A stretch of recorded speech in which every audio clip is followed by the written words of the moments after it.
We're diving into how a Columbia councilman is taking a look at the future of the Columbia Police Department after 14 consecutive days of protests in the city.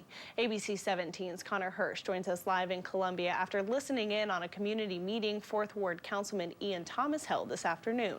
Connor, Thomas is looking into use of force policy changes.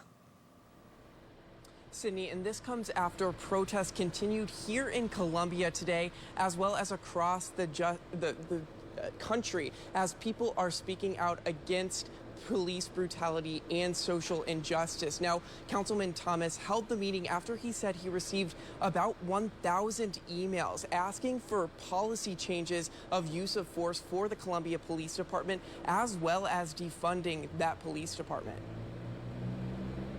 I'll be talking about that transfer of funds, because I'm hearing it loud and clear from my constituents. Along with the Defund the Police movement, Councilman Ian Thomas outlined the 8 Can't Wait campaign, which focuses on reducing police departments' use of force with policy changes. Thomas said he's advocating for the changes, which includes banning chokeholds and requiring de-escalation techniques to be used. Many have voiced concerns about police using chokeholds after George Floyd died when an officer knelt on his neck, sparking a conversation around the nation about use of force policies. The chief of CPD, Jeff Jones, responded to the campaign by outlining how CPD currently handles these policies. Right now, CPD prohibits chokeholds unless an officer believes they have to use deadly force, as well as working to see if there are gaps in their de-escalation policies and trainings. Thomas said in his letter that the city of Columbia spends about $25 million annually on policing and less than $2 million on social and human services, which Thomas says doesn't reflect the values of Columbia. I really want to see police resources diverted to